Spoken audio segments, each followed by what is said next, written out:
میرا میر ہادی بہت تکلیف میں ہے، میں بھی جاؤں گی شہر، اپنے بچے کو دیکھے بغیر مجھے چین نہیں آئے گا۔ بی بی جان کہتے ہوئے اپنی جگہ سے اٹھ گئیں۔ وہ پھوٹ پھوٹ کے رو رہی تھی۔ گوری انہیں سنبھالنے لگی۔ اس کا چہرہ بھی زرد ہو گیا تھا۔ زرگام نے کچھ کہنے کے لیے منہ کھولا۔ ہم سب جائیں گے، بابا سائیں نے سنجیدگی سے کہا تو زرگام سر ہلا کے رہ گیا۔ شیشے کی دوسری طرف پٹیوں میں جکڑا دنیا و مافیا سے بے خبر میر ہادی زندگی اور موت کی کشمکش میں مبتلا تھا۔ بی بی جان اور گوری مسلسل رو رہی تھی۔ بابا سائیں برسوں کے بیمار نظر آ رہے تھے۔ ان کی آنکھوں میں نمی اور لب کپ کپا رہے تھے۔ صرف زرگام تھا جو حوصلوں کے بند باندھے بڑے بڑے قدم اٹھاتا یہاں سے وہاں چکر لگا رہا تھا۔ اس کی آنکھیں خون رنگ ہو رہی تھیں اور چہرہ چٹان کی طرح سخت، جیسے وہ اپنے اندر کے لاوے کو بمشکل روک رہا تھا۔ میر ہادی کے سر پر لگنے والی چوٹ اس کی طویل بے ہوشی کی وجہ بن گئی تھی۔ گولی میر ہادی کے بازو میں لگی تھی جس سے کافی بچت ہو گئی، مگر سر کی چوٹ نے میر ہادی کی زندگی کو مشکل میں ڈال دیا تھا۔ ڈاکٹرز کے مطابق اس کا جلد ہوش میں آنا ضروری تھا، نہیں تو وہ کوما میں بھی جا سکتا تھا۔ بی بی جان یہ سنتے ہی سجدے میں گر گئیں۔ اللہ میری بچے کی زندگی بخش دے، میں اسے ساری دنیا سے چھپا کے رکھوں گی۔ بی بی جان کو سنبھالنا سب کے لیے بہت مشکل ہو رہا تھا۔ نہ تو وہ گھر جانے کے لیے مان رہی تھی اور نہ ہی ان کے آنسو رک رہے تھے۔ فیصل اور شاہ زیب بھی پٹیوں میں جکڑے ہوئے تھے مگر وہ چل پھر رہے تھے۔ تم دونوں نے آج دوست ہونے کا حق ادا کر دیا ہے۔ بابا سائیں نے باری باری ان دونوں کو گلے لگا لیا۔ یونیورسٹی کے باقی لوگ بھی میر ہادی کی خبر لینے آ رہے تھے۔ فیصل اور شاہ زیب کی زبانی زرگام اور بابا سائیں ساری بات جان چکے تھے، مگر ابھی ان کے نزدیک میر ہادی کی زندگی سے آگے کچھ نہیں تھا، اس لیے وہ صرف اسی فکر میں مبتلا تھے۔ بابا سائیں نے صدقے اور خیرات کرنے کا حکم دیا۔ بی بی جان اور گوری کے ساتھ ساتھ دور کسی گھر کے ایک تاریک کمرے میں ایمن بھی میر ہادی کی زندگی کے لیے نفل پڑ رہی تھی۔ اسے مہوش کے ذریعے سب خبریں مل رہی تھیں۔ زہرا بھی بھائی کے بارے میں سن کر کراچی سے آ رہی تھی۔ دعا کرو گوری کہ میرا بھائی ٹھیک ہو جائے، نہیں تو میں ساری دنیا کو آگ لگا دوں گا، تہس نہس کر دوں گا۔ زرگام نے شیشے کے پار لیٹے وجود پر نظر جمائے پاس کھڑی گوری سے سرد لہجے میں کہا تو وہ لرز گئی۔ وہ جانتی تھی کہ میر ہادی وہ طوطا ہے جس میں ان سب کی جان قید تھی۔ شیر علی! اعجاز نے پوری طاقت سے چیخ کر بیٹے کو پکارا۔ شیر علی جو ایمن کو گھر لا کر بری طرح مار رہا تھا، باپ کے پکارنے پر رک گیا اور غصے سے بہن کو ایک طرف دھکا دے دیا۔ ایمن زمین پر گری۔ کونے میں خوف زدہ کھڑی بلقیس تیزی سے بیٹی کی طرف بڑھی اور اسے سہارا دے کے اٹھانے لگی۔ ابا، اگر اپنی لاڈلی اور اکلوتی بیٹی کی سلامتی چاہتے ہیں تو جلد از جلد اس کی شادی کر دیں، نہیں تو میں… شیر علی نے زمین پر تھوکتے ہوئے کہا، میں ابھی زندہ ہوں، سب دیکھ لوں گا۔ اعجاز نے حوصلے سے کہا، مگر اندر سے وہ بیٹے کی سرکشی سے ڈرا ہوا تھا۔ شیر علی کی نسبت بڑا بیٹا ریحان ہمدرد اور اچھی فطرت کا مالک تھا، جو اس وقت آفس میں تھا۔ اگر دیکھتے تو آج یہ نوبت نہ آتی۔ شیر علی بکتا جھکتا گھر سے باہر نکل گیا۔ بلقیس روتی ہوئی ایمن کو سنبھال کر کمرے میں لے گئی۔ ایمن بیٹا، اعجاز نے کمرے میں داخل ہو کر دکھی انداز میں پکارا تو ایمن بستر سے تیزی سے اتر کر باپ سے لپٹ گئی۔ اعجاز اس کا سر تھپکنے لگا۔ ابا! ایمن بری طرح رو رہی تھی۔ وہ لڑکا کون ہے؟ اعجاز نے آہستگی سے پوچھا تو ایمن خاموش ہو کر تھوڑا پیچھے ہٹ گئی اور آہستہ آواز میں اپنے والدین کو میر ہادی کے بارے میں بتانے لگی۔ اعجاز اور بلقیس اس کی بات سن کر گہری سوچ میں گم ہو گئے۔ بیٹا، اگر ایسی کوئی بات تھی تو اس لڑکے کو گھر رشتہ لے کے آنا چاہیے تھا، اس طرح سڑکوں پہ پھرنا غلط ہے۔ اعجاز نے سنجیدگی سے کہا تو ایمن نے شرمندگی سے سر جھکا لیا۔ ابا، میرا یقین کریں، آج پہلی بار ہم قریبی مارکیٹ میں آئس کریم کھانے گئے، آج سے پہلے کبھی ایسا نہیں ہوا تھا۔ ایمن نے اعتراف کیا، جو بھی ہے، شیر علی کا غصہ اپنی جگہ جائز ہے، ہاں اسے تم پہ ہاتھ نہیں اٹھانا چاہیے تھا۔ اعجاز نے گہرا سانس لے کے کہا اور پھر کمرے سے باہر نکل گئے۔ ایمن بے بسی سے ماں کے چہرے کو دیکھنے لگی جس پر پہلے ہی پریشانی رقم تھی۔ رات کو ریحان واپس آیا تو شیر علی نے اسے بھی بڑھا چڑھا کر ساری بات بتائی۔ وہ بھی غصے میں آ گیا، مگر جب اعجاز نے اسے اصل حقیقت سے آگاہ کیا تو ریحان کا غصہ ٹھنڈا ہوا۔ پتہ نہیں وہ لڑکا اب کس حال میں ہوگا۔ ریحان کو پہلی فکر یہ لاحق ہوئی تھی۔ اسی سوچ میں اعجاز بھی گم تھا، مگر وہ کسی سے کہہ نہیں رہا تھا۔ پہلے ہی شیر علی کی حرکات کی وجہ سے آئے روز پولیس ان کے گھر پہنچ جاتی تھی. ان کے گھرانے کو محلے میں اچھی نظر سے نہیں دیکھا جاتا تھا. اعجاز جانتا تھا کہ اس صورتحال میں کوئی بھی اچھا رشتہ ایمن کے لیے نہیں آ سکتا، مگر وہ یہ بات شیر علی عرف شیرو کو نہیں سمجھا سکتا تھا. بی بی جان کے طویل سجدے کا فیض تھا یا سب کی مانگی گئی دعائیں رنگ لائیں. بالآخر میر ہادی کو ہوش آ گیا. یہ سنتے ہی بی بی جان اور زہرا شکرانے کے نفل پڑھنے میں مشغول ہو گئیں. گوری تینوں بچوں کے ساتھ لاہور کے گھر پہ تھی. زہرا بھائی کے بارے میں سن کر فوراً کراچی سے آ گئی تھی. اس کا بھی رو رو کے برا حال تھا. میر ہادی کو اگلے دن روم میں شفٹ کر دیا گیا. سب گھر والے اس کا ہر ممکن خیال رکھ رہے تھے. میرے بچے یخنی پی لو، کتنے کمزور ہو گئے ہو. بی بی جان نے میر ہادی کو پچکارتے ہوئے کہا. اس کی طبیعت پہلے سے بہتر تھی مگر وہ ابھی ہاسپٹل سے ڈسچارج نہیں ہوا تھا. بی بی جان مجھے یخنی اچھی نہیں لگتی. میر ہادی نے منہ بسور کے کہا. بیٹا یہ صحت کے لیے ہے، مزے لینے کے لیے نہیں.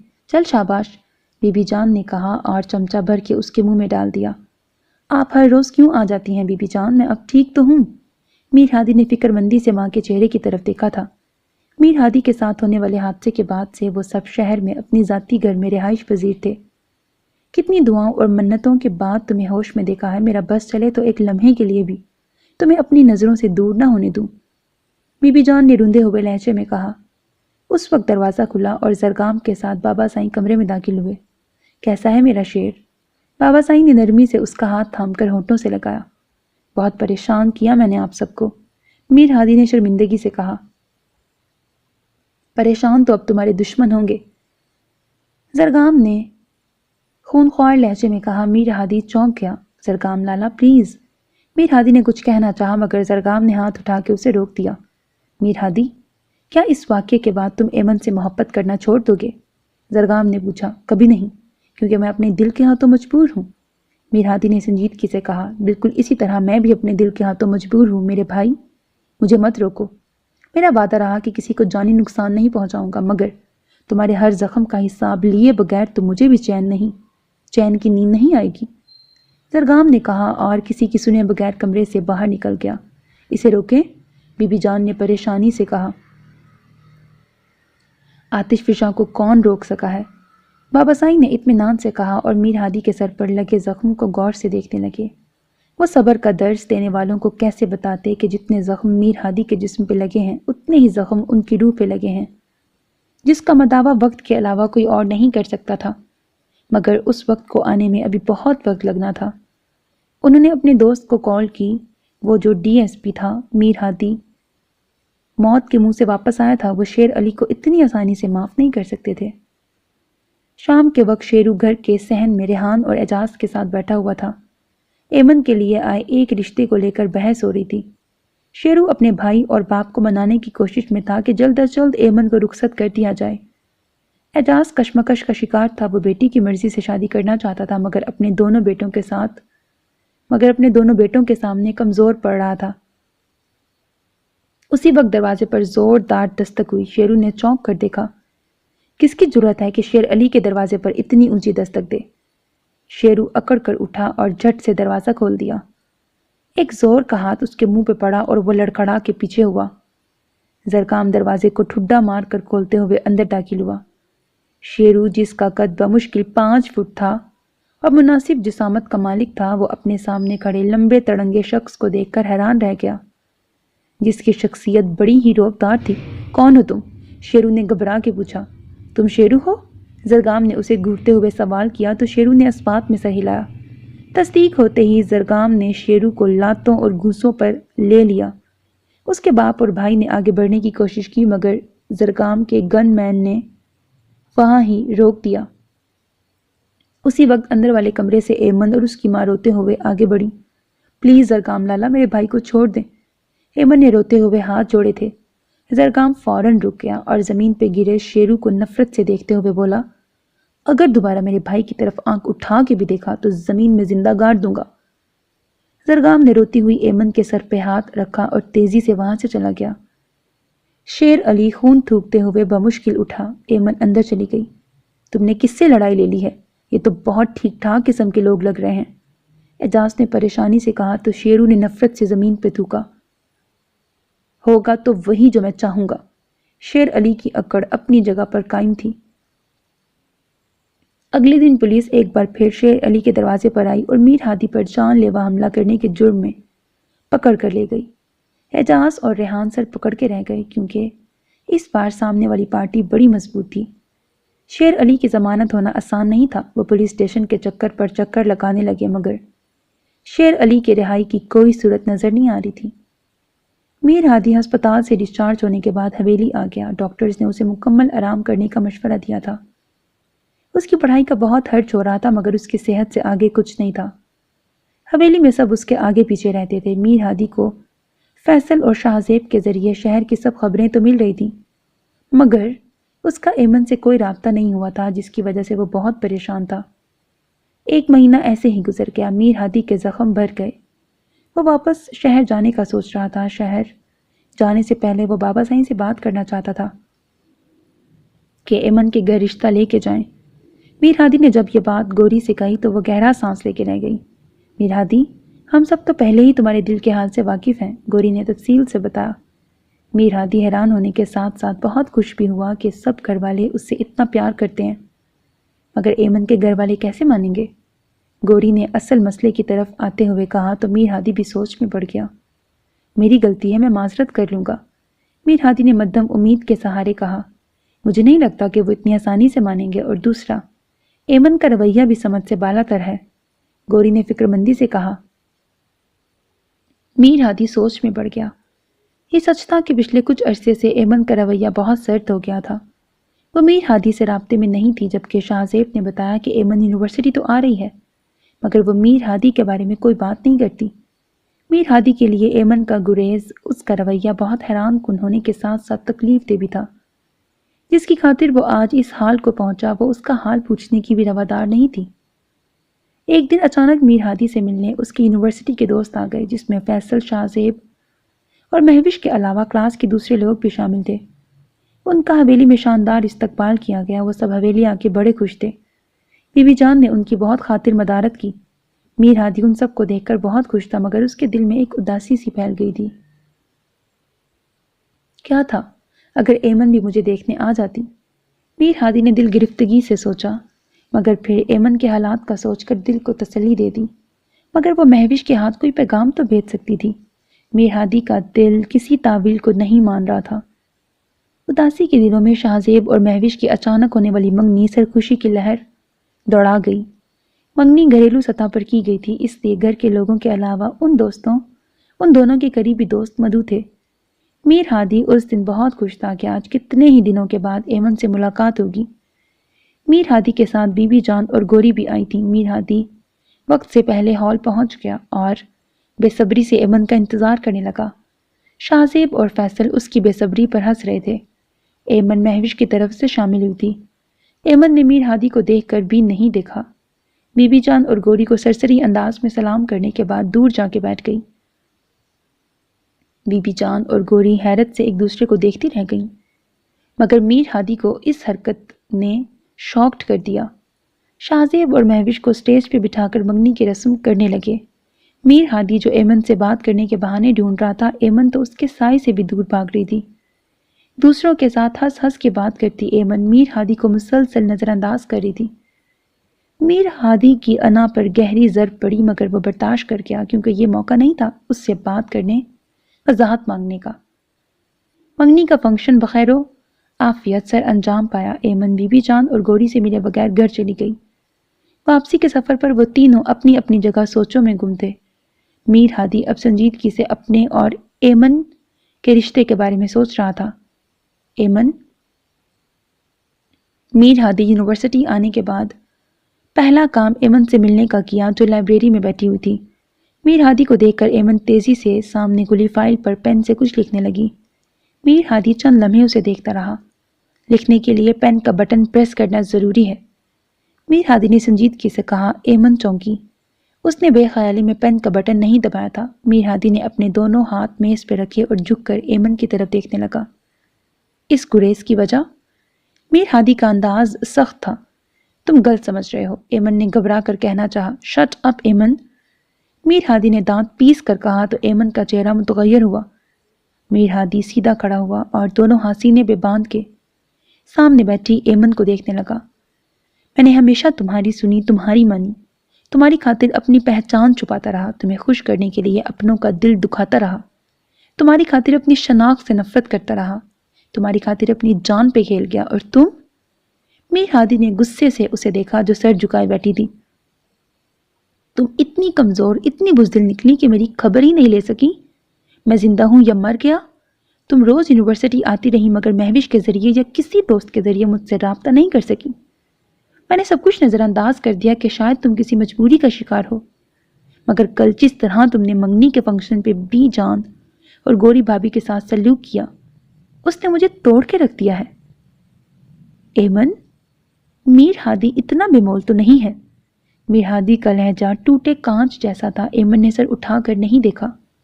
تم بھی صرف باتیں کرنا جانتی تھی، بڑی بڑی باتیں، مگر میر ہادی نے ناگواری سے کہا۔ ایمن ایک جھٹکے سے اپنی جگہ سے کھڑی ہوئی اور میر ہادی کی آنکھوں میں آنکھیں ڈال کے کہنے لگی، میر ہادی، دوسروں کو الزام دینے کے بجائے پہلے اپنے گریبان میں جھانکو۔ تمہیں میرا رویہ برا لگا ہے، مگر تم جو اتنے سالوں سے اپنے گھر والوں کو نظر انداز کر رہے تھے، کیا وہ ٹھیک تھا؟ اپنی شناخت، اپنے نام سے بھاگنے والے تم تھے۔ تم نے یہ سب میری وجہ سے نہیں کیا، اپنی خود غرضی میں کیا ہے۔ اپنے والدین، اپنے بہن بھائی، اپنے گھر والوں کو ہر قدم پر تم نے آزمایا ہے، دھتکارا ہے۔ ایمن، میر ہادی نے بمشکل اپنے ہاتھ کو اٹھنے سے روکا تھا۔ لائبریری میں رش نہ ہونے کے برابر تھا۔ میر ہادی چند لمحے ایمن کو دیکھتا رہا اور پھر غصے سے واپس پلٹ گیا۔ اس کے جانے کے بعد ایمن ٹوٹی شاخ کی طرح کرسی پہ گری اور میز پہ سر رکھ کر پھوٹ پھوٹ کے رو پڑی۔ میر ہادی، زندگی کبھی بھی ویسی ہرگز نہیں ہوتی جیسا ہم سوچ لیتے ہیں، ایمن نے خود کلامی کی تھی۔ میں مر مٹا تو وہ سمجھا یہ انتہا تھی میری۔ اسے خبر ہی نہ تھی خاک کی میاں تھی میری۔ میں چپ ہوا تو وہ سمجھا کہ بات ختم ہوئی۔ پھر اس کے بعد تو آواز جا بجا تھی میری۔ میں اس کو یاد کروں بھی تو یاد آتا نہیں۔ میں اس کو بھول گیا ہوں، یہی سزا تھی میری۔ کوئی بھی کوئے محبت سے پھر نہیں گزرا، تو شہر میں کیا آخری صدا تھی میری۔ ایمن نے میر ہادی کو اس کی شناخت کا تانا دے کر اس کے اندر باہر کی دنیا کو بدل دیا تھا۔ وہ اسی دن لاہور سے واپس آ گیا۔ اس کی اچانک واپسی نے سب کو حیران تو کیا، مگر انہوں نے کوئی سوال کرنے سے گریز کیا۔ میر ہادی کے کئی دن اسی سوچ کے سنگ گزرے۔ اس نے اپنے بچپن سے لے کر آج تک کے ہر لمحے کو یاد کیا، اسے دہرایا، اپنی خامیوں، اپنی کوتاہیوں کو بار بار پرکھا۔ تب وہ اس نتیجے پر پہنچا کہ اس کے اپنوں نے ہمیشہ اپنے پن سے اس کے ساتھ جڑے رشتے کو نبھایا تھا، چاہے وہ بی بی جان ہو، بابا سائیں، زرگام لالا، زہرا، گوری بھابھی، سب نے اپنے رشتے کا حق نبھایا، اس کا خیال رکھا، اسے زمانے کے سرد و گرم سے بچانے کی کوشش کی، مگر اس نے ہمیشہ اپنی شناخت کو دنیا والوں کی نظر سے دیکھا۔ اگر وہ ایک جاگیردار گھرانے میں پیدا ہوا تو یہ اللہ کی حکمت تھی۔ اس کا خاندان جدی پشتی رئیس تھا، یہ سب خدا کا کرم تھا۔ میر ہادی جانتا تھا کہ بابا سائیں نے کبھی اپنی طاقت یا پیسے کا غلط استعمال نہیں کیا، بلکہ وہ مظلوم کی آواز بنے۔ ان کے لوگ ان سے خوش تھے، اس لیے تو بابا سائیں ہر سال الیکشن میں جیت جاتے۔ زرگام لالا بھی ان کے نقش قدم پہ چل رہے تھے، مگر وہ پرانے دور کے لوگوں سے مختلف تھے۔ وہ مضبوط اور طاقتور تھے۔ وہ جانتے تھے کہ آج کے دور میں اپنے دشمن سے لڑنا ہے تو اس طاقت کا صحیح استعمال کرنا آنا چاہیے۔ میر ہادی کو لگتا تھا کہ زرگام لالا غلطی یا اتفاق سے اس کے تعلیمی ادارے میں پہنچ جاتے تھے اور اس کے کلاس فیلوز کے سامنے اس کی شناخت کو ظاہر کر دیتے۔ میر ہادی کو اب سمجھ میں آ رہا تھا کہ وہ یہ سب جان بوجھ کے کرتے تاکہ لوگ جان سکیں کہ میر ہادی کوئی عام شخص نہیں ہے جسے وہ آسانی سے نقصان پہنچا سکتے ہیں۔ یہ طریقہ غلط تھا یا صحیح، اس سے قطعی نظر یہ زرگام لالا کی محبت کرنے کا ایک انداز تھا، اپنے چھوٹے بھائی کی حفاظت کرنے کا طریقہ تھا۔ مگر اب میر ہادی سب جان چکا تھا، وہ اپنی شناخت کو پہچان چکا تھا۔ وہ جان گیا تھا کہ طاقت، رتبہ، نام، پیسہ صرف دوسروں کو نیچا دکھانے یا نقصان پہنچانے کے لیے ہی نہیں ہوتا، اس سے دوسروں کی زندگی کو آسان بھی بنایا جا سکتا ہے، جیسے بابا سائیں کر رہے تھے، جیسے زرگام لالا کر رہے تھے، جیسے اب وہ کرنا چاہتا تھا۔ ایمن نے اسے غفلت کے خواب سے جگا دیا تھا۔ اس کے اندر کے سوئے جاگیردار کو شناخت کے سفر نے ڈھونڈا تھا۔ میر ہادی اب یہ سفر پورے دل کی آمادگی کے ساتھ کرنا چاہتا تھا۔ میں شیدے کے گھر والوں کو اس اتوار بلا رہا ہوں۔ شیر علی نے صحن میں بیٹھے نفوس کے سر پہ دھماکہ کیا، جو جہاں تھا وہاں ساکت رہ گیا۔ تمہارا دماغ خراب ہو گیا ہے، اعجاز نے کانپتی آواز میں کہا۔ پچھلے کئی دنوں سے اس کی طبیعت بہت خراب تھی، اس میں کیا برائی ہے؟ شیر علی نے ناگواری سے کہا۔ وہ نالائق گلی کا گنڈا میری بیٹی کے لیے رہ گیا ہے، اعجاز نے غصے سے کہا۔ اف ابا، سوچ لیں، اس گھر میں کون سا کسی شہزادے کا رشتہ آنا ہے؟ شیر علی نے منہ بنا کر کہا اور گھر سے نکل گیا۔ شیر علی کو بہت مشکل سے بابا سائیں کی منت سماجت کرنے کے بعد معافی ملنے پر وہ جیل سے رہا ہوا تھا، مگر رہا ہونے کے باوجود اس کی اکڑ کم نہیں ہوئی تھی۔ اعجاز اور ریحان جانتے تھے کہ انہوں نے اس کی رہائی کے لیے کتنے پاپڑ بیلے ہیں۔ وہ دونوں بابا سائیں کے خاندانی ہونے کو مان گئے تھے۔ اعجاز اور ریحان جب بابا سائیں سے ملنے ان کی حویلی گئے تو ان کی شان و شوکت دیکھ کر دنگ رہ گئے۔ بابا سائیں میں انکساری اور عاجزی بہت تھی۔ اعجاز نے جب ان کے آگے ہاتھ جوڑ کر شیر علی کے رہائی کا مطالبہ کیا تو بابا سائیں نے اسی وقت اپنے وکیل کو فون کر کے شیر علی کے خلاف کیس واپس لینے کا کہہ دیا۔ وہ باپ تھے، اس لیے دوسرے باپ کی مجبوری اور تکلیف کو سمجھ سکتے تھے۔ بابا سائیں نے اعجاز اور ریحان کو پوری عزت دی اور اسی عزت کے ساتھ انہیں رخصت کیا۔ وہ دونوں وہاں سے نکلے تو مختلف خیالوں میں گھرے تھے۔ اگر ایمن کی شادی اتنے خاندانی لوگوں میں ہو جاتی تو یہ ہماری خوش نصیبی ہوتی۔ واپسی کے سفر میں اعجاز نے افسوس بھرے انداز میں کہا، ہاں، مگر شیر علی نے اپنی جلد بازی میں معاملہ بگاڑ دیا ہے۔ ریحان نے بھی ہاں میں ہاں ملائی۔ ہم نے بھی تو ایمن کو قسم دی تھی کہ… اعجاز کہتے ہوئے چپ کر گیا۔ ریحان بس کی کھڑکی سے باہر دیکھنے لگا۔ اس کی نگاہوں کے سامنے وہ منظر گھوم رہا تھا جب ایمن کو قسم دے کر میر ہادی سے دوبارہ ملنے اور بات کرنے سے منع کیا گیا تھا۔ ایمن کو تعلیم بھی اسی شرط پر جاری رکھنے کی اجازت ملی کہ وہ یونیورسٹی صرف پڑھنے جائے گی اور فارغ ہونے کے بعد سیدھا گھر آئے گی۔ ایمن شاید ان شرائط کو نہ مانتی اگر بلقیس اسے نہ سمجھاتی کہ اگر وہ میر ہادی سے رابطہ رکھے گی تو ایک دن کسی نہ کسی ایک کی جان جا سکتی ہے، چاہے وہ میر ہادی ہو یا شیر علی، کیونکہ شیر علی ایک بار یہ کوشش کر چکا تھا، دوبارہ بھی کر سکتا تھا۔ دوسری طرف زرگام نے ایک بار شیر علی کو معاف کر دیا تھا، مگر ہر بار نہیں کرے گا۔ بلقیس کی باتیں ایمن کے دل کو لگی تھیں۔ وہ میر ہادی سے محبت کرتی تھی، مگر اسے اپنا بھائی بھی عزیز تھا، وہ کسی کو نقصان نہیں پہنچانا چاہتی تھی۔ ایمن نے ساری رات سوچنے میں لگائی، اس کا کوئی بھی معمولی سا قدم یا پیش قدمی دونوں گھرانوں کو تباہ کر سکتی تھی۔ ایمن نے اپنے دل کو پتھر بنا لیا اور اپنے والدین سے وعدہ کیا کہ وہ دوبارہ میر ہادی سے نہیں ملے گی اور نہ اس سے بات کرنے کی کوشش کرے گی۔ ایمن پر سب کو اعتبار تھا، ایمن کی ساری زندگی ان کے سامنے تھی۔ وہ بولڈ اور ذہین تو تھی، مگر بہت حساس اور نرم دل کی مالک بھی تھی۔ اگلے دن شیر علی حوالات سے چھوٹ کر گھر واپس آ گیا۔ ایمن یونیورسٹی گئی تھی۔ شیر علی کو پتہ چلا تو وہ غصہ کرنے لگا، مگر ریحان اور اعجاز نے اسے سمجھایا کہ اگر ایمن نرمی سے ہماری بات مان رہی ہے تو سختی کرنے کا کیا فائدہ۔ اس وقت تو شیر علی چپ کر گیا، مگر وہ دل میں کچھ ٹھان چکا تھا، اس لیے اس واقعے کے 3 مہینے بعد وہ ایمن کے لیے شیدے کا رشتہ لے آیا، جو شیر علی کی طرح ہی محلے کا بدماش تھا۔ اس کی تعلیم بھی نہ ہونے کے برابر تھی، مگر اس کے پاس حرام کا پیسہ بہت تھا۔ اسی چیز میں شیر علی کو دلچسپی تھی۔ داد بنتی ہے، بڑا کام کیا ہے ہم نے۔ دست بردار ہوئے تو مڑ کے نہ دیکھا اس کو۔ صحن سے آتی اونچی آوازیں سن کر اپنے کمرے میں بیٹھی ایمن بے ساختہ رو پڑی۔ وہ پہلے ہی اپنے اندر سر اٹھاتے جذبے سے لڑتے ہوئے کمزور پڑ رہی تھی۔ دوسرا، اسے میر ہادی کی بے اعتنائی مارنے لگی تھی۔ میر ہادی اس کی طرف دیکھتا بھی نہیں تھا، جیسے وہ کہیں بھی نہیں ہے۔ پہلے ایمن اس کی نگاہوں کا مرکز تھی، اب ایمن کے علاوہ ہر چیز اس کی توجہ حاصل کر چکی تھی۔ ایمن کا زیادہ تر وقت لائبریری میں گزرتا۔ میر ہادی بھی اب کم کم نظر آتا تھا۔ ایمن نے مہوش کو سختی سے منع کر رکھا تھا کہ وہ میر ہادی کے بارے میں اس سے کوئی بات نہیں کرے گی، اس لیے ایمن کو اندازہ نہیں تھا کہ میر ہادی کن سرگرمیوں میں مصروف رہنے لگا ہے۔ وہ بس اپنے اندر راکھ اڑاتے محبت کے جذبے کو ہر روز جلتے اور بجھتے دیکھتی۔ اس کے بس سے سب کچھ باہر تھا۔ وہ اللہ سے دعا کرتی کہ کوئی موت سا ہو اور میر ہادی اس کا مقدر بن جائے۔ اس کی دعا نصیب بدل سکتی تھی یا نہیں یہ اسے نہیں معلوم تھا، مگر کسی دوسرے مرد کا تصور اس کی سانس روکنے کے لیے بہت تھا۔ وہ آنے والے وقت سے خوف زدہ تھی۔ اس کے اندر کی ساری ہمت اور طاقت میر ہادی کی جدائی نے ختم کر کے رکھ دی تھی۔ وہ خود کو بہت کمزور اور بے بس محسوس کرتی۔ یہ اس کی حالت سے صرف بلقیس اور مہوش ہی واقف تھی، اور دونوں ہی اس کے لیے کچھ کرنا چاہتی تھی، مگر کیسے، یہ ابھی وقت نے طے کرنا تھا۔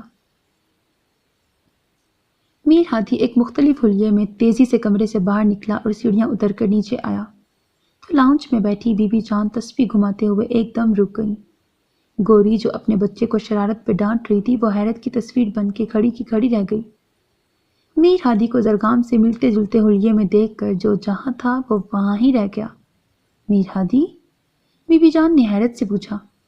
میر ہادی نے مایا لگی شلوار قمیض پہنی ہوئی تھی۔ بی بی جان کو یاد ہے کہ میر ہادی کو کتنی سخت چڑ تھی ایسے کپڑوں سے۔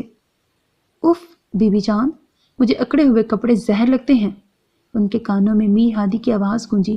کندھے پر کالی شال ڈالے، سنجیدہ چہرہ، چڑی ہوئی تیوری، وہ بالکل زرگام اور بابا سائیں کی طرح لگ رہا تھا۔ میر ہادی نے سلام کیا اور جھک کر بی بی جان سے سر پہ پیار لیا، پھر تیزی سے بیرونی دروازے کی طرف بڑھ گیا جہاں مستعد کھڑے ظلمی نے اسے ایک جدید پسٹل پیش کیا۔ میر ہادی نے ایک بار غور سے الٹ پلٹ کر اسے دیکھا اور پھر سر ہلا۔ میرے اللہ! بی بی جان نے دہل کر سینے پہ ہاتھ رکھا۔ اس منظر کو دیکھنے کی خواہش تو انہیں کب سے تھی، مگر آج وہ سچ میں بہت ڈر گئی تھی۔ درگام نے بالکنی سے اس منظر کو دیکھا اور پورچ میں کھڑے اسلحہ بردار محافظوں کو اشارہ کیا، جو فوراً سمجھ گئے۔ میر ہادی کی لینڈ کروزر حویلی سے نکلی تو اس کے پیچھے دوسری گاڑی بھی نکلی تھی۔ درگام نے ان لوگوں کو صرف میر ہادی کی حفاظت کے لیے رکھا ہوا تھا۔ وہ جہاں بھی جاتا یہ لوگ سائے کی طرح اس کے پیچھے پیچھے ہوتے تھے۔ بابا سائیں نے اپنی گاڑی سے اترتے ہوئے حیرت سے اس منظر کو دیکھا تھا۔ بابا سائیں اندر آئے تو زرگام بھی سیڑھیاں اتر کر لاؤنج میں آ چکا تھا اور بی بی جان کے پاس بیٹھا انہیں تسلیاں دے رہا تھا۔ بابا سائیں کچھ دیر تک کھڑے ساری صورتحال کو سمجھنے کی کوشش کرتے رہے اور پھر ایک دم مسکرا دیے۔ ایک جاگیردار کا خون ہے، اثر تو ہوگا۔ بابا سائیں نے بی بی جان کے سامنے والے صوفے پر بیٹھتے ہوئے نرمی سے کہا تو بی بی جان منہ بنا کے رہ گئیں۔ شاہ زیب اور فیصل ساکت کھڑے کے کھڑے رہ گئے۔ میر ہادی کو اتنی مہارت کے ساتھ درست نشانہ لگاتے دیکھ کر وہ دونوں پچھلے 3 دن سے میر ہادی کے پاس رہنے کے لیے گاؤں آئے ہوئے تھے۔ آج میر ہادی انہیں گھمانے اپنے ڈیرے پر لے گیا، جہاں وہ مہارت کے ساتھ بندوق ہاتھ میں پکڑ کر ہدف پر نشانہ باندھ رہا تھا۔ میں تو اس کی آواز سے مر جاؤں۔ فیصل کے لب بامشکل ہلے تھے۔ میر ہادی نے بندوق اپنے ملازم کو پکڑائی اور مسکرا کر اس کی طرف دیکھا۔ تم اس کے وزن کے نیچے آنے سے بھی مر سکتے ہو۔ شاہ زیب نے گہرا سانس لے کے کہا تو میر ہادی کہا مار کے ہنس پڑا۔ فیصل منہ بنا کے رہ گیا۔ میر ہادی، تم کن چکروں میں پڑ گئے ہو؟ شاہ زیب نے جھنجھلا کے کہا۔ میر ہادی نے حیرت سے اس کی طرف دیکھا۔ مطلب؟ میر ہادی نے سوال کیا۔ تم یونیورسٹی میں 2 گروپس کی لڑائی میں آ رہے ہو، دونوں ہی یونیورسٹی کے الیکشن کے امیدوار ہیں، فیضان ملک کو کیوں سپورٹ کر رہے ہو؟ شاہ زیب نے منہ بنا کے کہا تو میر ہادی مسکرا دیا۔ وہ تینوں لون چیئر پہ بیٹھ گئے۔ ملازم ان کے لیے فریش جوس لے آیا۔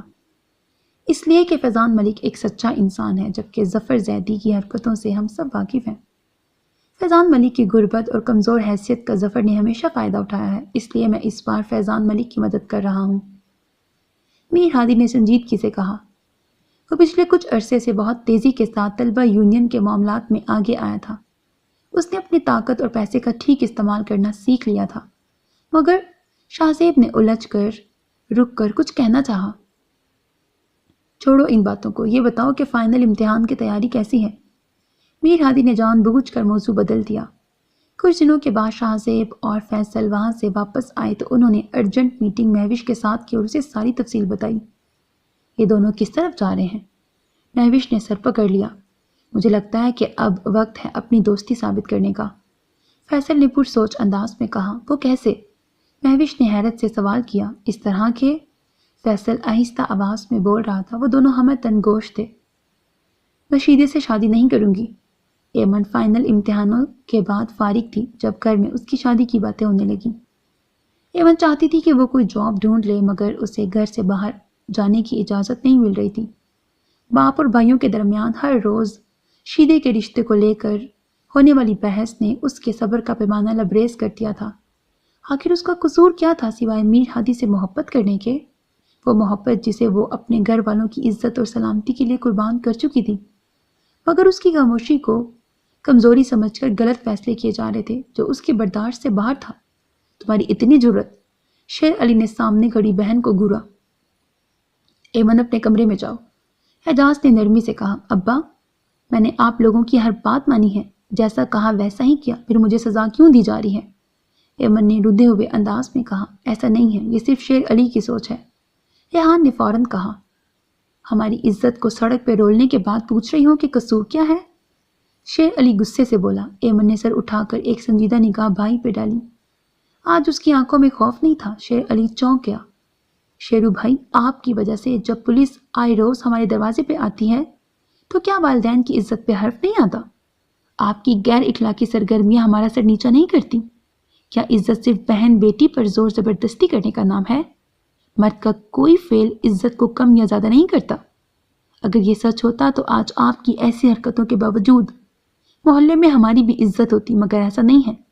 اس لیے ثابت ہوا کہ عزت مرد اور عورت دونوں کے غلط عمل سے خراب ہوتی ہے، صرف بیٹیاں ہی اس کی ذمہ دار نہیں۔ ایمن نے سنجیدگی سے کہا۔ شیر علی اپنی جگہ سے اٹھا اور اس نے ایمن کو مارنے کے لیے ہاتھ اٹھایا، جب پاس کھڑی بلقیس نے بیٹے کا ہاتھ تھام لیا۔ شیر علی ہکا بکا ماں کی طرف دیکھنے لگا۔ بلقیس نے اسی پر بس نہیں کیا، اس نے لگاتار کئی تھپڑ بیٹے کے منہ پہ مارے۔ اعجاز اور ریحان حیرت سے گنگ دیکھتے رہ گئے۔ شیر علی تو پتھر کا بت بن کے کھڑے کا کھڑا رہ گیا۔ تم نے کیا سمجھ رکھا ہے؟ بار بار میری بیٹی پہ ہاتھ اٹھاتے ہو؟ بلقیس نے خونخوار لہجے میں کہا۔ اماں! شیر علی حیرت سے ماں کے تیور دیکھ رہا تھا جو زخمی شیرنی کی طرح اس پہ جپٹنے کے لیے تیار کھڑی تھی۔ شیر علی، مت بھولو کہ اس کوکھ سے میں نے صرف بیٹے ہی نہیں بیٹی بھی پیدا کی ہے۔ میرے لیے میرے تینوں بچے برابر ہیں۔ پہلے ایمن کی غلطی تھی، تم نے اسے مارا، میں چپ رہی، بلکہ آپ سب نے ایمن پہ پابندی لگائی، اس کی منت سماجت کے بعد پڑھائی مکمل کرنے کی اجازت دی۔ اس کی چھوٹی سی غلطی پر گھر کے تینوں مرد خدا بن بیٹھے، جبکہ گھر کا بیٹا باہر کیا کرتا پھر رہا ہے، وہ کسی سے چھپا ہوا نہیں ہے۔ مگر آج تک اسے کس نے روکا؟ کس نے سزا دی؟ کس نے پابندی لگائی؟ صرف عورت ہونے کو کمزوری کیوں سمجھ لیا جاتا ہے؟ بلقیس نے غصے سے کہا۔ شیر علی سر جھکا کر واپس کرسی پہ بیٹھ گیا۔ ریحان اور اعجاز بھی چہرے سے شرمندہ نظر آ رہے تھے۔ بلقیس نے ایک نظر ان سب پہ ڈالی۔ یہ سب میری غلطی ہے، میں نے شیر علی کو آزادی دی، اس پہ نظر نہیں رکھی۔ اعجاز نے شرمندگی سے کہا تو شیر علی نے تڑپ کر بوڑھے باپ کی طرف دیکھا جس کا سر جھکا ہوا تھا۔ کیا میں سچ میں آپ سب کے لیے شرمندگی کا باعث ہوں؟ شیر علی نے افسردگی سے کہا۔ کیا تم نہیں جانتے؟ ریحان نے اس کی طرف دیکھ کر سوال کیا۔ ہاں، میں مانتا ہوں کہ میں تمہاری طرح اچھا اور لائق بیٹا نہیں بن سکا۔ میں تمہاری طرح پڑھائی میں اچھا نہیں تھا، اس لیے ہر سال فیل ہو جاتا، جبکہ تم ٹاپ کر کے سب کی تعریف اور پیار سمیٹ لیتے۔ ایمن بھی تمہارے نقش قدم پر چلنے لگی، تم دونوں پڑھائی میں تیز تھے، میں احساس کمتری کا شکار ہونے لگا۔ تم دونوں میرا مذاق اڑاتے، مجھ پہ ہنستے، مجھے اپنے سے کمتر سمجھتے۔ ایمن مجھ سے 2 سال چھوٹی ہے، جبکہ تم مجھ سے صرف 1 سال بڑے ہو، مگر ہمارے درمیان صدیوں کا فاصلہ رہا، ہم تینوں کبھی دوست نہیں بن سکے۔ تم دونوں کے پاس آپس میں باتیں کرنے کے لیے بہت کچھ ہوتا تھا، میں احمقوں کی طرح بس منہ دیکھتا رہ جاتا۔ میں تم دونوں کو اچھائی اور پڑھائی کے معاملے میں شکست نہیں دے سکتا تھا، اس لیے میں نے دوسری راہ چنی، طاقت کی راہ۔ مجھے لگتا تھا کہ لوگوں پر روب جما کر طاقت کا استعمال کر کے میں تم سب سے آگے نکل جاؤں گا، تم سب کو دبا لوں گا، مگر… شیر علی کی آنکھیں بھیگ گئیں۔ اس نے اپنے سرخ گال پہ ہاتھ رکھا جہاں ابھی بھی ماں کے مارے تھپڑ کا نشان باقی تھا۔ کاش اماں یہ تھپڑ آپ مجھے پہلے مار دیتی۔ کاش اماں یہ تھپڑ آپ مجھے تب مارتی جب میں اسکول سے بھاگا تھا، یہ تھپڑ آپ تب مارتی جب آپ کے تینوں بچوں… تھوڑا سا مٹا ہوا پیج۔ فکر کستہ تھا، اگر والدین دنیا کے سامنے دیوار بن کے کھڑے نہیں ہوتے تو یہ کوشش پھر اولاد کو کرنی پڑتی ہے۔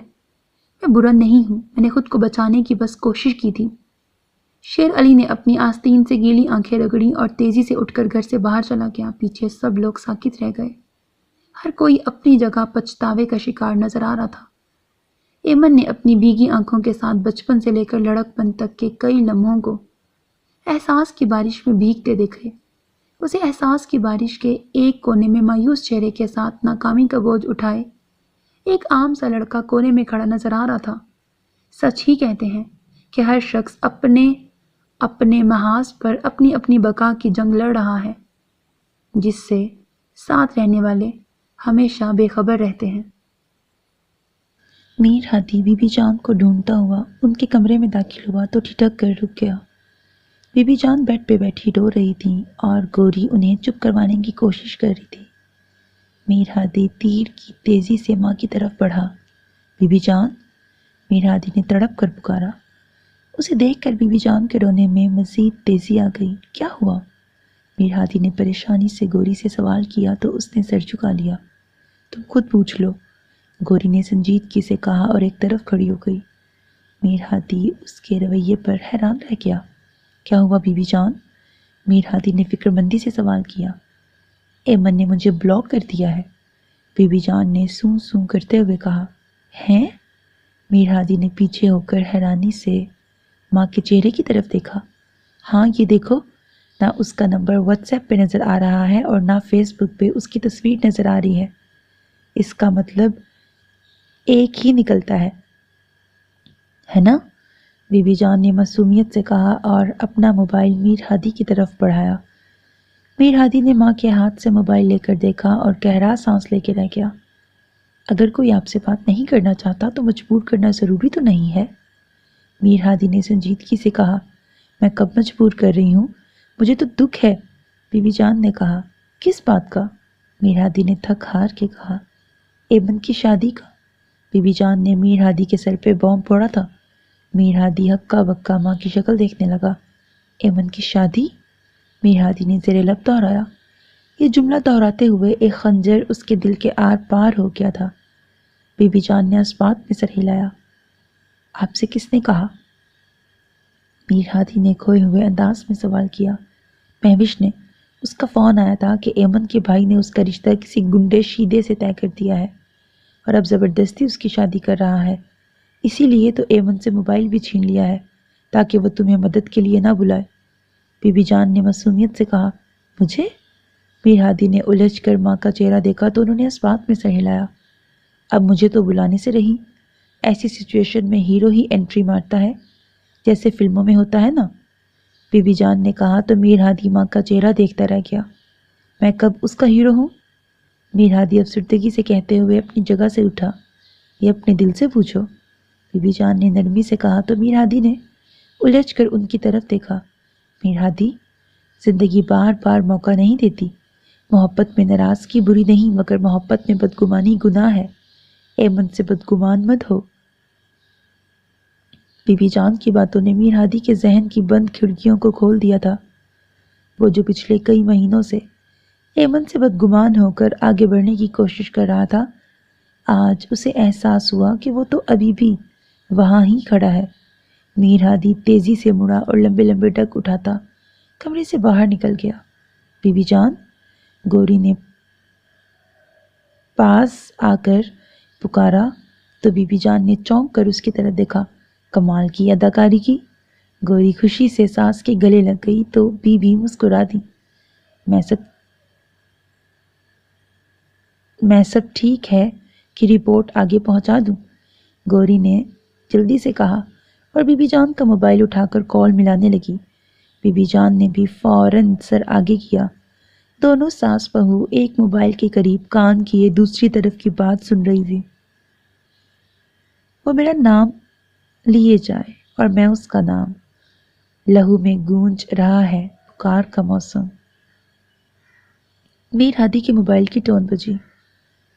اس نے موبائل اسکرین دیکھی، ایمن کا نمبر آج بھی محفوظ تھا۔ اس نے جلدی سے میسج کھولا۔ میسج میں بس یہ شعر لکھا ہوا تھا، پکار کا موسم۔ ایمن مجھے بلا رہی ہے۔ میر ہادی کو یہ ایک خفیہ پیغام لگا۔ اس نے اسی وقت شہر جانے کا فیصلہ کر لیا تھا۔ میر ہادی کی گاڑی تیزی سے پورٹ سے ہوتی بیرونی گیٹ سے باہر نکلی تھی۔ ٹیرس پہ کھڑے کافی پیتے زرگام نے بھائی کو جاتے ہوئے دیکھا تھا اور مخصوص انداز میں سیٹی بجائی تو اس کے حکم کی منتظر دوسری گاڑی تیزی سے میر ہادی کی پیچھے چلی گئی۔ شاباش، آپ نے ہر کام وقت پر کیا ہے، گوری نے شوق ہو کر شوہر سے کہا تو سرگام نے سرد نگاہ اس پہ ڈالی۔ گوری فوراً سنجیدہ ہو گئی۔ مجھے تو یہ سمجھ میں نہیں آ رہا کہ اتنا ڈرامہ کرنے کی کیا ضرورت تھی۔ سیدھا سیدھا رشتے کے لیے جاتے، گھر والے مانتے تو ٹھیک، ورنہ لڑکی کو لے آتے اور مسجد میں نکاح کروا دیتے، میں دیکھتا کون روکتا۔ زرگام نے جذباتی انداز میں کہا تو گوری نے منہ بنا کے اس کی طرف دیکھا۔ یہ ڈرامہ اس لیے کیا کہ پہلے جن کی شادی ہونی ہے وہ دونوں تو مان جائیں۔ آپ لڑکی اور لڑکے کو نکاح کے لیے مسجد لے جاتے اور پتہ چلتا کہ دونوں ایک دوسرے کو دیکھنا بھی نہیں چاہتے، شادی تو دور کی چیز ہے۔ گوری نے منہ بنا کر کہا تو زرگام اسے دیکھنے لگا۔ خیر ایسی بھی بات نہیں، دونوں کو دیکھ کر صاف پتہ چلتا ہے کہ محبت کرتے ہیں۔ زرگام نے لاپرواہی سے کہا دوسروں کی بڑی خبر ہے، کبھی میرے دل کی بھی خبر رکھ لیا کریں۔ گوری نے منہ بنا کے کہا مطلب؟ زرگام نے اسے گھورا۔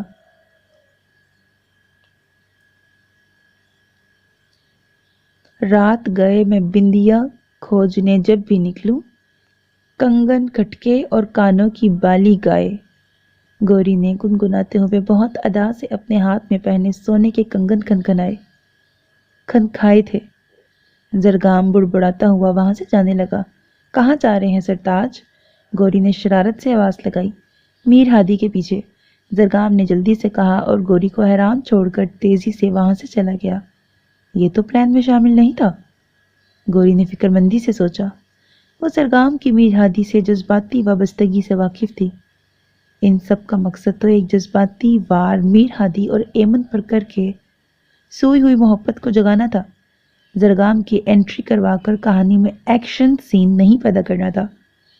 گوری کو دھڑکا لگ گیا کہ کہیں زرگام میر ہادی کے لیے وہاں لڑنا پڑے۔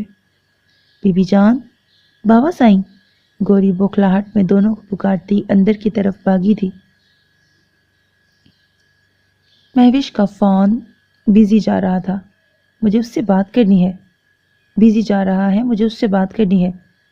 میر ہادی نے گاڑی چلاتے ہوئے موبائل کان سے لگایا اور شاہ زیب کو کال ملائی۔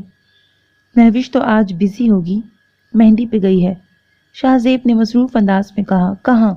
میر ہادی نے دھڑکتے دل سے سوال کیا۔ ایمن کے گھر۔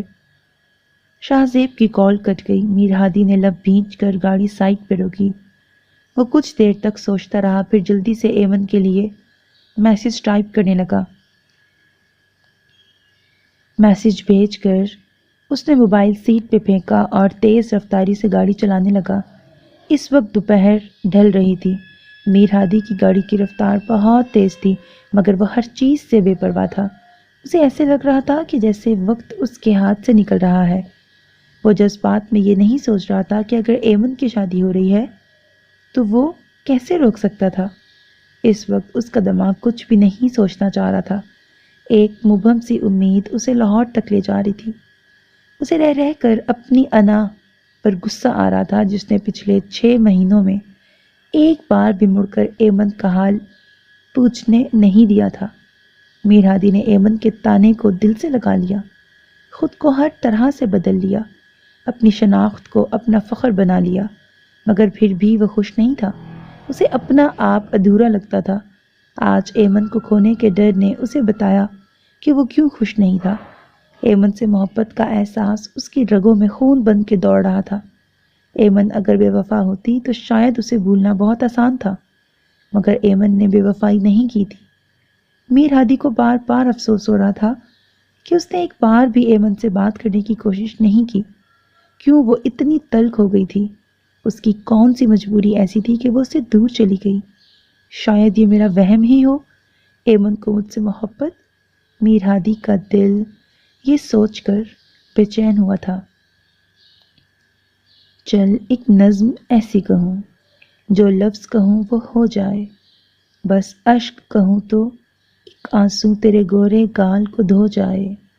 میں آ لکھوں تو آ جائے، میں بیٹھ لکھوں تو آ بیٹھے، میرے شانے پر سر رکھے تو، میں نیند کہوں تو سو جائے، میں کاغذ پر تیرے ہونٹ لکھوں، تیرے ہونٹوں پر مسکان آئے، میں دل لکھوں تو دل تھامے، میں گم لکھوں وہ کھو جائے، تیرے ہاتھ بناؤں پینسل سے، پھر ہاتھ پہ تیرے ہاتھ رکھوں، کچھ الٹا سیدھا فرض کروں، کچھ سیدھا الٹا ہو جائے، میں آہ لکھوں تو ہائے کرے، بے چین لکھوں بے چین ہو تو، پھر میں بے چین کا بے کاٹوں، تجھے چین ذرا سا ہو جائے، ابھی عین لکھوں تو سوچے مجھے، پھر شین لکھوں تجھے کچھ کچھ ہو، میں عشق لکھوں تجھے ہو جائے۔ ایمن دھندلائی آنکھوں سے موبائل کی اسکرین کو پچھلے 15 منٹ سے دیکھ رہی تھی۔ ایمن آج نظر لگ جانے کی حد تک پیاری لگ رہی تھی۔ اس کا حسن آج غضب ڈھا رہا تھا۔ ایمن نے ہلکے گلابی رنگ کا گوٹے کی ناری سے سجا لہنگا پہنا ہوا تھا۔ اس کے سلکی بال آج کھلے ہوئے تھے، ہاتھوں میں سفید پھولوں کے گجرے تھے، کانوں میں گولڈن جھمکے، ماتھے پہ چھوٹی سی بندیا جو اس کی روشن پیشانی پر چاند کی طرح چمک رہی تھی۔ ایمن، کیا ہوا؟ مہوش اپنا لہنگا اور دوپٹہ سنبھالتی پھولوں سے بھرا تھال اٹھائے کمرے میں داخل ہوئی تو ایمن کو روتے ہوئے دیکھ کر ٹھٹک گئی۔ ایمن نے چونک کر اس کی طرف دیکھا اور پھر نفی میں سہ ہلا دیا۔ چلو مہمان آ گئے ہیں، مہوش نے آہستگی سے کہا تو ایمن نے اس بات میں سہ ہلایا۔ میر ہادی شام ڈھلے جب لاہور پہنچا تو فیصل اور شاہ زیب اس کی بتائی مطلوبہ جگہ پر انتظار کر رہے تھے۔ میر ہادی گاڑی سے نیچے اتر کر ان دونوں سے گلے ملا اور انہیں ایمن کے گھر چلنے کا کہنے لگا۔ تم بارات لے کے جا رہے ہو؟ فیصل نے حیرانی سے سوال کیا تو میر ہادی نے الجھے انداز میں اس کی نظروں کے تعاقب میں دیکھا اور پھر گہرا سانس لے کے رہ گیا۔ کچھ دور لینڈ کروزر میں زرگام کے پیچھے محافظ موجود تھے۔ ان کی فکر چھوڑو، ہمیں ابھی ایمن کے گھر جانا ہے۔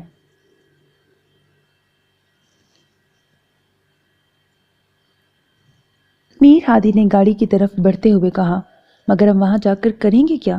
شاہ زیب نے حیرت سے سوال کیا۔ پتہ نہیں، میر ہادی نے بے بسی سے کہا۔ کہیں تمہارا کسی کو اغوا کرنے کا پروگرام تو نہیں ہے؟ فیصل نے ڈرتے ڈرتے پوچھا۔ شاید، میر ہادی نے کہا اور ایک جھٹکے سے گاڑی آگے بڑھا دی۔ میر ہادی، تم نے اپنے باپ دادا کے پیسے پہ بہت عیش کر لیا ہے۔ تم ایسے کام کر کے شہید ہو بھی جاؤ تو خیر ہوگی، مگر میرے بھائی، میری غریب جوانی کہ شب و روز پہ رحم کھا، مجھے کچھ پیسہ کما کے تھوڑا عیش تو کرنے دے۔ حسرت لے کے مر گیا تو میری روح بدروح بن کے تیری حویلی میں بسیرا ڈال لے گی۔ فیصل نے پچھلی سیٹ سے آواز لگائی مگر میر ہادی نے کان لپیٹ لیے تھے۔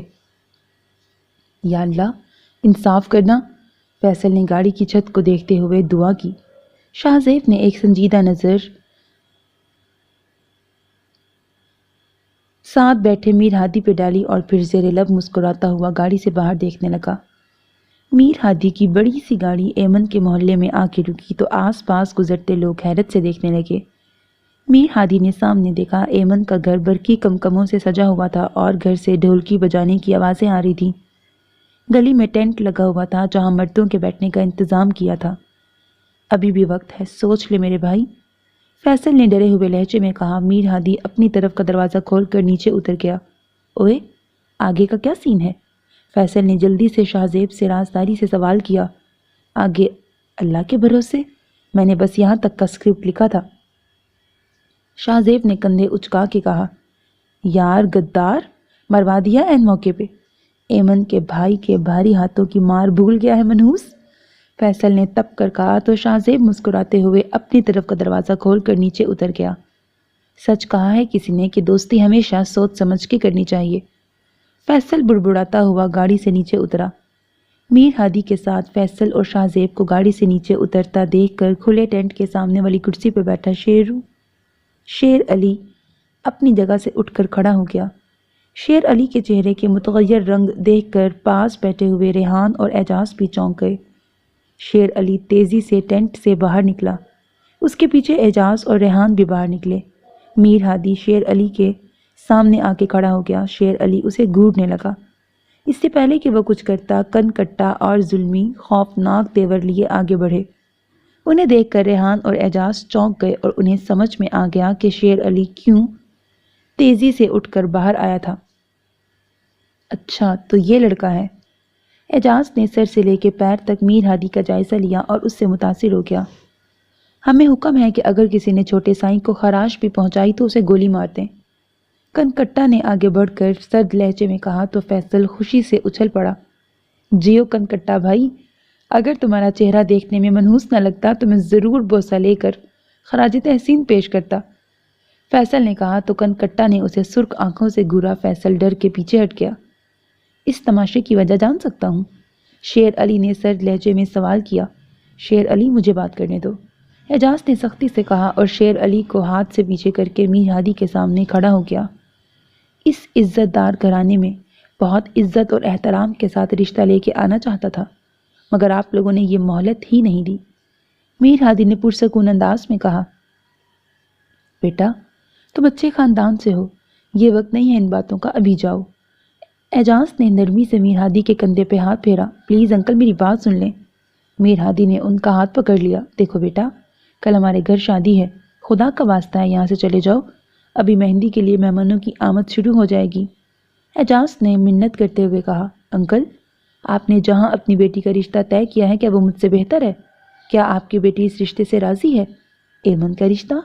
اعجاز حیرت سے اسے دیکھنے لگا۔ ریحان اور شیر علی بھی چونک گئے۔ میں عزت دار طریقے سے آپ کی بیٹی کا ہاتھ نہیں مانگ سکتا، کیا یہ جرم ہے؟ میر ہادی نے انہیں بولنے کا موقع فراہم کیے بغیر اگلا سوال کیا۔ بندوق اٹھا کر بھی ہمارا ہیرو پڑھا لکھا ہی رہا، افسوس، صد افسوس۔ فیصل نے شاہزیب کے کان کے پاس کہا تو اس نے کوہنی ماری۔ فیصل منہ بناتا پیچھے ہٹ کے کھڑا ہو گیا۔ مگر اعجاز نے کچھ کہنا چاہا۔ مگر کیا انکل جی، کیا کمی ہے ہمارے لڑکے میں؟ ہاں کر دیں، نہیں تو؟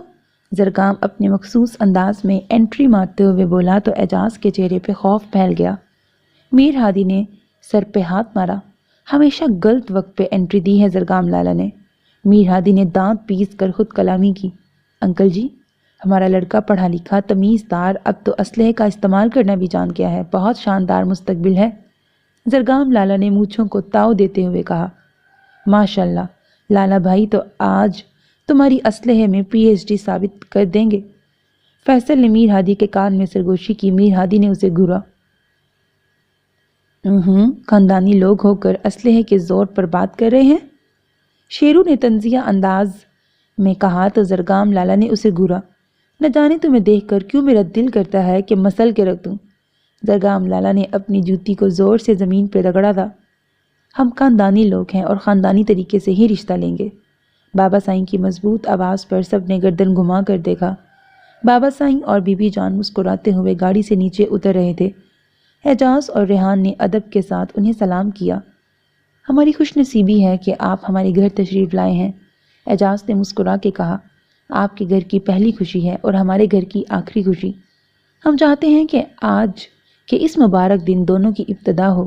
بابا سائیں نے اشارہ کیا تو گاڑی میں سے مٹھائی اور پھلوں کے ٹوکرے نکال کر ملازم اندر لے جانے لگے۔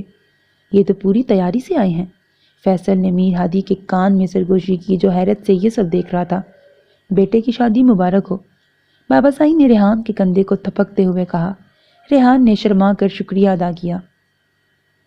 بیٹے کی شادی؟ میر ہادی کو 100 واٹ کا کرنٹ لگا۔ اس نے گردن گھما کر اپنے آس پاس دیکھا۔ فیصل اور شاہزیب غائب ہو چکے تھے۔ میر ہادی کے ذہن میں کچھ کلک کیا۔ میں چھوڑوں گا نہیں، میر ہادی نے تل ملا کر خود کلامی کی۔ بی بی جان اور بابا سائیں اندر جا چکے تھے۔ زرگام بھی ان کے پیچھے تھا۔ میر ہادی نے بھی تیزی سے قدم بڑھائے۔ ریحان کی مہندی والی رات میر ہادی اور ایمن کا نکاح بھی ہو گیا۔ ہر طرف مبارکباد کا شور مچ گیا تھا۔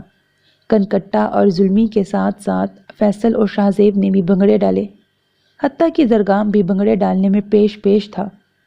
ہائے میری زہرا رہ گئی بھائی کی خوشی میں شامل ہونے سے۔ بی بی جان نے سامنے تخت پر بیٹھے ایمن اور میر ہادی کی طرف دیکھ کر گوری سے کہا، جو مسکراتے ہوئے تصویریں کھینچ رہی تھی، بی بی جان فکر مت کریں، ہم حویلی جا کر کئی دن جشن منائیں گے۔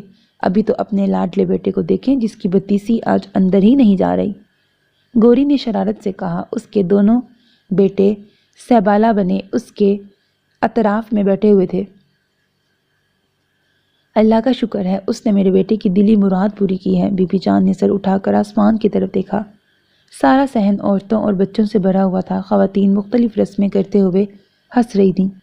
بلقیس کے تو خوشی سے ہاتھ پاؤں پھولے ہوئے تھے۔ اتنا اچانک ایمن کے لیے بہترین رشتہ مل گیا۔ بابا سائیں نے اعجاز سے ایمن کا ہاتھ مانگتے ہوئے آج ہی نکاح کی درخواست کی تھی۔ میر ہادی کے رشتے پر کسی کو اعتراض نہیں تھا۔ شیر علی تو پہلے ہی مان گیا تھا کہ اس کی بہن کے لیے کیا بہتر ہے اور کیا نہیں۔ یہ میر ہادی صحیح رہا ہے، فوراً نکاح کروا بیٹھا، اور ہم ابھی تک منگنی پہ اٹکے ہوئے ہیں۔ شاہ زیب نے ٹینٹ کے ایک کونے سے گھر کے اندر جھانکتے ہوئے کہا۔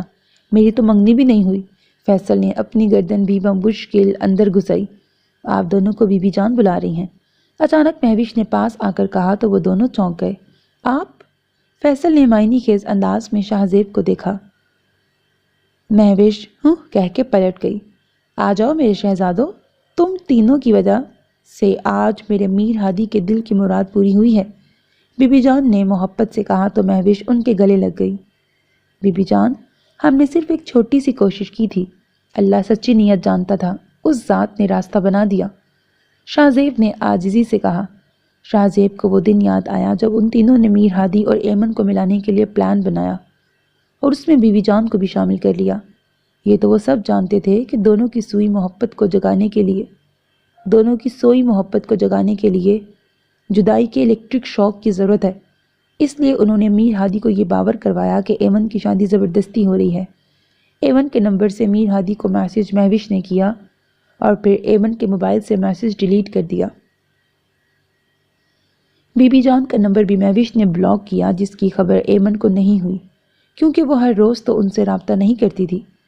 Face book I D Bibi بی جان کی طرف سے گوری نے بلاک کی۔ میر ہادی نے بی بی جان کی آئی ڈی سے ایمن کو سرچ کرنا چاہا، جو بلاک ہونے کی وجہ سے ممکن نہیں ہوا۔ میر ہادی یہی سمجھا کہ ایمن ان لوگوں سے کوئی رابطہ نہیں رکھنا چاہتی، مگر اپنے موبائل پر آئے اس کے پیغام کو دیکھ کر وہ خود کو روک نہیں پایا۔ اس وقت میر ہادی نے کچھ اور نہیں سوچا اور ایمن کی جدائی کے خیال سے بے تاب ہو کر گھر سے نکل پڑا۔ باقی سب کچھ پلان سے زیادہ قسمت کے ہاتھ میں تھا۔ قسمت نے ان کا ساتھ دیا اور وہ دونوں ایک ہو گئے۔ ایمن تو ابھی تک حیرت میں گم تھی۔ جب مہوش نے اسے آ کر بتایا کہ بابا سائیں اور بی بی جان کے لائے رشتے کو قبول کرتے ہوئے ابھی اس کا میر ہادی سے نکاح ہو رہا ہے تو اسے کچھ سمجھ میں ہی نہیں آیا کہ زندگی میں ایسا بھی ہو سکتا ہے۔ مہوش نے اسے تیار کرتے ہوئے جلدی جلدی میں مختصر ردات سنا دی تھی، جسے سن کر ایمن حیرت سے اچھل پڑی۔ مہوش نے کان پکڑ لیے۔ اس سے پہلے کہ ایمن اسے کچھ کہتی، کمرے میں داخل ہو کر گوری بھابی نے اس کے سر پر روایتی کام والا سرخ دوپٹہ ڈال دیا تھا۔ بی بی جان نے اس کا ماتھا چومتے ہوئے خاندانی کنگن پہنائے اور کئی نوٹ اس پر سے وارے تو اسے یقین آ گیا کہ اب وہ میر ہادی کی امانت ہے۔ مہندی کا فنکشن ختم ہوتے ہی بابا سائیں کی درخواست پر ایمن کی رخصتی بھی کر دی گئی۔ ایمن اپنے گھر والوں سے مل کر بری طرح رو رہی تھی۔ اعجاز کی آنکھیں تو نم تو تھیں ہی، دونوں بھائی بھی اپنی گیلی آنکھوں کو چھپا رہے تھے۔ ایک سوگوار ماحول بن چکا تھا۔ میر ہادی خوشی سے چہکتا اپنی گاڑی کے پاس کھڑا تھا۔ فیصل اور شاہ زیب، تم دونوں دوسری گاڑی میں بیٹھ جانا، میر ہادی نے حکم دیتے ہوئے کہا تو دونوں نے حیرت سے اس کی طرف دیکھا۔ شادی ہوتے ہی دوست بدل گیا۔ فیصل نے دل پہ ہاتھ رکھا تھا۔ اتنی بے مروتی؟ شاہ زیب بھی تڑپ اٹھا۔ سمجھا کرو یار، نئی دلہن ساتھ ہے، تم لوگ تو کنکٹا اور ظلمی کے ساتھ بھی بیٹھ سکتے ہو۔ میر ہادی کی طوطا چشمی عروج پہ تھی۔ یہ دن بھی دیکھتا تھا، فیصل نے منہ لٹکا کے کہا۔ یار یہ تو ایسے رو رہی ہے جیسے جیل ہو گئی ہے، میر ہادی نے چڑ کے کہا۔ جیل اسے نہیں تمہیں ضرور ہوئی ہے بھائی، فیصل نے کہا تو میر ہادی کندھے اچکا کے رہ گیا۔ اس وقت گوری ایمن کو کندھوں سے تھام کر آہستہ آہستہ کچھ کہتی گاڑی کی طرف لانے لگی۔ بابا سائیں اور زرگام لالا ایمن کے گھر والوں سے مل رہے تھے۔ میر ہادی نے جلدی سے ایک ہاتھ سے فیصل اور شاہ زیب کو پیچھے کیا اور اپنی گاڑی کا دروازہ کھول دیا۔ گوری اور ایمن پاس آئیں اور پھر آگے بڑھ گئیں۔ میر ہادی ہکا بکا رہ گیا اور جلدی سے گردن موڑ کے دیکھا۔ گوری بھابھی ایمن کو بابا سائیں کی گاڑی کی پچھلی سیٹ پہ بٹھا رہی تھی۔ یہ ناانصافی ہے، میر ہادی نے دکھی دل سے کہا، مگر فیصل اور شاہ زیب کے کہے آسمان تک جا رہے تھے۔ بابا سائیں، بی بی جان اور زرگام بھی مسکراتے ہوئے پاس آئے۔ بابا سائیں نے میر ہادی کے کندھے پر تھپکی دی اور مسکراتے ہوئے آگے بڑھ گئے۔ بی بی جان بھی ان کے ساتھ تھیں۔ لالا بھائی، ہمیں اپنی گاڑی میں بٹھا لو، فیصل نے مسکین بن کے کہا۔